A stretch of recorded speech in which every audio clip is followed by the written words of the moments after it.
Bonjour, je m'appelle Chris et Kia Canada m'a prêté le modèle tout équipé de Kia Sorento 2020, le SX, pour la semaine, bien qu'il s'agisse d'un essai routier indépendant. J'ai pu tester ce beau SUV intermédiaire pendant une tempête hivernale et, étonnamment, il n'y avait pas de patinage des roues en conduite urbaine. Je n'ai littéralement pas changé ma façon de conduire en ville, une solide performance rassurante. Ce SX est livré avec des roues 19 pouces moins blingy que le Sorento 2019. Le design extérieur a une allure sobre et élégant. Probablement un des plus beaux de la catégorie avec Volkswagen Atlas. Beaucoup de place dans le coffre, il y a une troisième rangée pour les enfants. À l'intérieur, il y a beaucoup de la place en arrière et beaucoup de place en avant.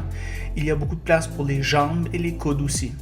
L'expérience SUV est vraiment une expérience premium en 2020.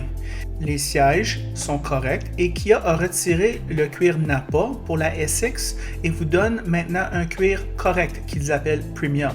Cela mis à part, l'ergonomie est généralement très bonne.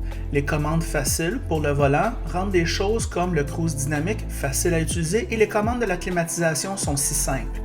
Les commandes hivernales, telles que les sièges chauffants et le volant chauffant, ont des boutons tactiles géants, au lieu de surutiliser l'écran d'infodivertissement comme font certaines autres marques. Le système audio HK sonne bien avec une excellente qualité sonore. Cela signifie que vous ne jouerez pas la musique aussi forte dans cet intérieur silencieuse.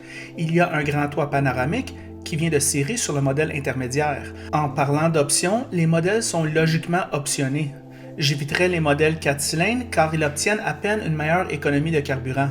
L'EX au Québec est livré avec un toit panoramique et des sièges en cuir pour 39 000 $, ce qui est une valeur énorme à ce prix. Kia et Hyundai sont fameux pour leur financement d'achat sur 7 ans. La bonne finance personnelle oblige que vous payiez ça en 5 ans ou moins. Le V6 est performant et fait 290 chevaux et 252 livres de couple. L'automatique est une 8 vitesses et moyenne dans ses performances. L'économie de carburant est 12,3 litres en ville, ce qui est un rêve, et 9,5 litres sur l'autoroute. Un véhicule podium dans la catégorie, mais la compétition est redoutable. Voici mes réflexions sur la route. Bonjour les amateurs de voitures. Aujourd'hui, je fais l'essai routier de la 2020 Kia Sorento SX. J'aime le nom de cette configuration-là. Quoi dire à propos de ce véhicule? Mais je l'ai essayé il y a moins d'un an, l'été passé, et puis le 2019. Puis je peux vous dire tout de suite, mais les bancs, on dirait qu'on a perdu le cuir Nappa. Hein? C'est bizarre. On a maintenant un cuir un petit peu plus cheap. J'imagine que c'est pour se différencier du Telluride.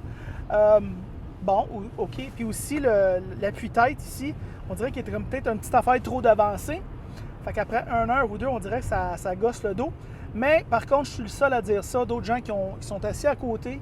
J'arrive du nord, on a passé 2 heures et demie dans la voiture, puis tout le monde était confortable.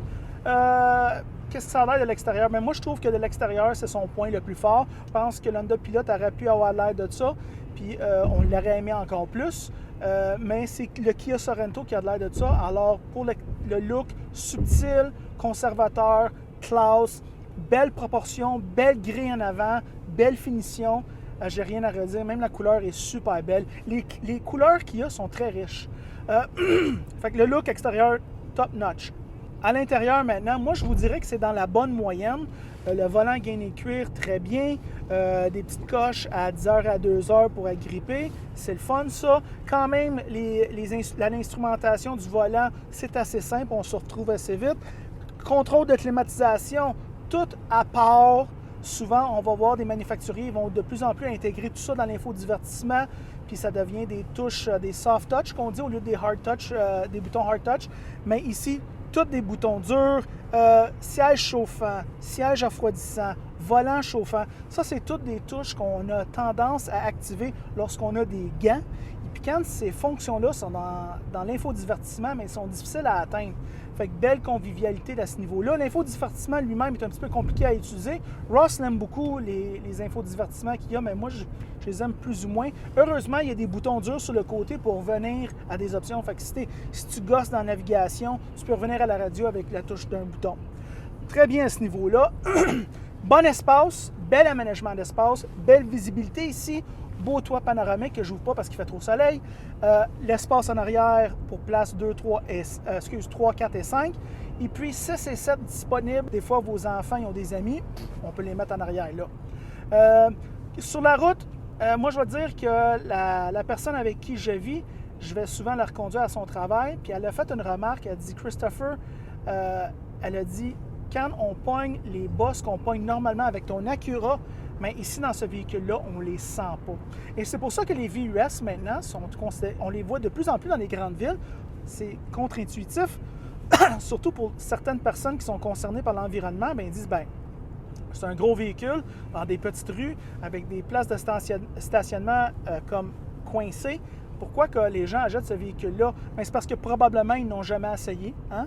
Ça, c'est la première des choses. Puis deuxièmement, bien, la route, elle prend tellement bien les bosses de la ville de Montréal avec ses routes de marde. Je te dis, on pognait toutes sortes de bosses, on sentait rien, on conduisait, pas besoin de bifurquer à gauche puis à droite pour éviter des bosses. Boum, t'es prends, il n'y en a pas de problème. Les roues deviennent pas croches, des grosses roues avec un gros flanc de pneus. C'est merveilleux conduire ce véhicule-là en ville. Vraiment merveilleux. Puis regarde, on vit avec son manque de maniabilité dans les stationnements. Alors, à ce niveau-là, la conduite, top notch. Il compare très favorablement à la compétition telle qu'elle. Un bonus, c'est la garantie par choc à pare-choc de 5 ans. Les autres ont souvent 3 ans. Fait que c'est un autre 2 années que tu as avec la tranquillité d'esprit. Alors, moi, je trouve ce véhicule-là recommandable à la location, recommandable à l'achat, comme toujours. Et je te dirais que c'est un véhicule podium dans la catégorie. Je ne suis pas prêt à dire que c'est le numéro 1, mais tu dois l'essayer si vous achetez un VUS intermédiaire. Il est bon de même. Et c'est ça mes pensées pour le Kia Sorento. En passant, si vous aimez cette vidéo, aimez-le. Si vous ne l'aimez pas, aimez-le pas. Et si vous l'aimez beaucoup, bien, franchement, abonnez-vous à la chaîne. Et c'est tout.